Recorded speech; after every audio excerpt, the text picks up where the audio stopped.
My government's priority is to make the difficult but necessary long-term decisions to change this country for the better. My minister's focus is on increasing economic growth and safeguarding the health and security of the British people for generations to come. My government will continue to take action to bring down inflation, to ease the cost of living for families, and help businesses fund new jobs and investment.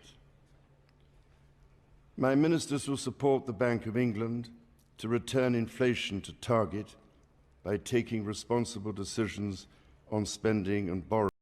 All right, let's dive into the steaming pile of absurdity that is the UK's financial mess, where the government's flapping about a supposed £22 billion black hole like it's some cosmic disaster, only to turn around and detonate a £41.2 billion tax supernova on the backs of ordinary workers. And their grand solution? A measly 5% tax hike, as if that's going to fix the gaping void they've created. Meanwhile, the monarchy, those crown-wearing, scepter-waving leeches, are lounging on a staggering £88 billion in assets, sipping tea in their gold-plated palaces, while the rest of us are squeezed dry. It's high time we stopped taxing the hard-working people of Britain to death and turned our sights on the real freeloaders, the royals. #tax the monarchy, because enough is enough.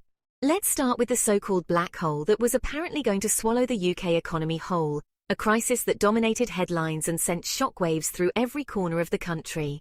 Politicians were banging on about this £22 billion shortfall like it was the end of days, only for it to turn out to be as real as a unicorn's tax return. The panic was everywhere, but the numbers just didn't add up. Surprise, surprise, it was all hot air, a convenient excuse to justify more austerity or worse, more taxes on the working class. It's a story we've heard before, and yet it keeps repeating. And now? Oh, now we're staring down a £41.2 billion tax bill, because apparently the government's financial wizardry is about as competent as a toddler with a calculator. The numbers keep growing, but the solutions never seem to help ordinary people. A 5% tax hike is their big idea. Brilliant. That'll really patch things up, won't it? It's as if they think squeezing more from workers is the only answer. Meanwhile, the average Brit is out here choosing between groceries and heating, while the monarchy's polishing their diamond-encrusted cutlery, unbothered by the chaos they've helped perpetuate. The gap between those making decisions and those living with them has never felt wider. Now let's talk about the real scandal, the monarchy's obscene wealth. These folks are sitting on £88 billion in assets. Castles, land, art, jewels, you name it. That's billion with a B in case you thought you misread. While nurses are working double shifts and teachers are buying classroom supplies out of their own pockets, King Charles and his merry band of aristocrats are probably debating whether to buy another estate or just redecorate Buckingham Palace for the umpteenth time. It's not just the money, it's the nerve. They've got the audacity to live like gods while the rest of the country is taxed into oblivion to keep the lights on in their 775-room mansion. And for what? Cutting ribbons and waving from balconies? Please, my dog could do that for a fraction of the cost. The royals have this infuriating knack for acting like they're doing us all a favour by simply existing, as if their presence alone is some kind of national service we should all be grateful for. They're out there collecting rent on vast swathes of land. Land that, let's be real, they didn't exactly earn through hard graft or any real effort. Most of it was handed down through centuries of privilege, not merit. The Duchy of Lancaster, the Duchy of Cornwall, all these fancy titles for what's essentially a massive property portfolio that rakes in millions every year, while contributing sweet nothing to the public good or the communities living on that land.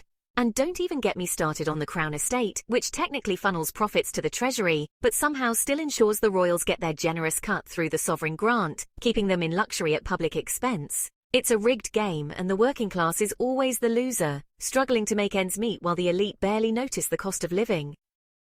Why are we taxing plumbers and baristas to death, squeezing every penny from ordinary people, while these blue-blooded landlords skate by with their billions and barely pay a fair share? It's time to flip the script and make the monarchy pay their fair share, just like everyone else in the country is expected to do. #tax the monarchy. Let's see how they like a tax bill for once. Maybe then the balance of power and wealth might finally start to shift. Oh, and let's not forget the royal family's favourite pastime, judging Harry and Meghan for daring to ditch the gilded cage and make their own way.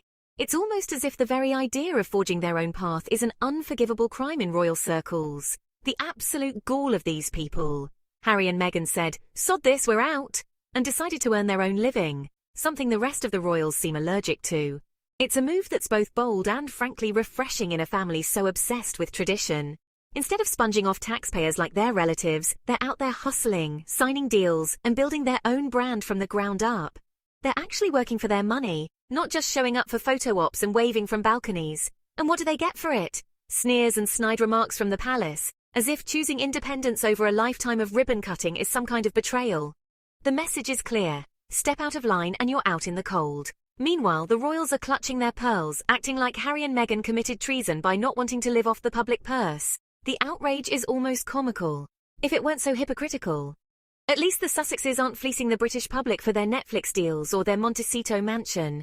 They're making their own way and paying their own bills, which is more than can be said for some. Can we say the same for the rest of the Windsor clan, who seem to think taxpayers' money is their personal piggy bank?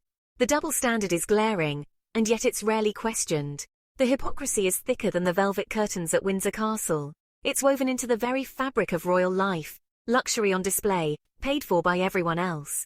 The royals love to parade around as the moral arbiters of the nation, but they're the ones sitting on a fortune while the NHS is crumbling and schools are falling apart. The contrast couldn't be more stark or more infuriating. They'll wag their fingers at anyone who steps out of line, but when it comes to their own privilege, they're as silent as a royal guard on duty. The silence is deafening, and the double standards are impossible to ignore. Harry and Meghan had the guts to walk away from that circus, and instead of applause for their independence, they get shade from a family that's been mooching off the public for centuries. Their courage is met with scorn, not support. It's laughable, except it's not, because the rest of us are footing the bill for this farce. While the royals live in palaces, ordinary people are left to pick up the tab year after year. So what's the solution? It's simple. Tax the monarchy. Not some symbolic gesture, not a polite nudge, but a proper no-nonsense tax on their obscene wealth. That £88 billion could fund hospitals, schools, infrastructure, things that actually matter to the people of Britain. Instead of hiking taxes on workers who are already stretched thin, let's make the royals cough up. Strip away their tax exemptions, slap a wealth tax on their assets, and watch how fast they start selling off a few of those spare castles. Imagine the look on their faces when they have to start paying their way like the rest of us. Oh, the horror! They might have to downgrade from 24-carat gold toilets to, gasp, 18-carat. The argument for keeping the monarchy's wealth untouched usually boils down to tradition or tourism. Give me a break. Tradition doesn't justify letting a handful of unelected aristocrats hoard billions while the country struggles. And tourism. People aren't flocking to the UK to see King Charles's bank account. They're coming for the history, the culture, the pubs. The Eiffel Tower doesn't need a royal family to draw crowds, and neither does Buckingham Palace. If anything, taxing the monarchy could fund better preservation of those historic sites, so we don't have to rely on their generosity to keep them open. The bottom line is this: the UK's tax system is a rigged game, and the monarchy is the house that always wins. Workers are bled dry, small businesses are suffocating, and families are scraping by, all while the royals sit on a fortune that could solve half the country's problems. A 5% tax hike on the working class isn't going to fix a £41.2 billion mess, but taxing the monarchy's $88 billion in assets just might. It's time to stop letting these crown-wearing freeloaders live like kings while the rest of us are treated like peasants. #tax the monarchy, and let's see how they like a taste of the real world for once.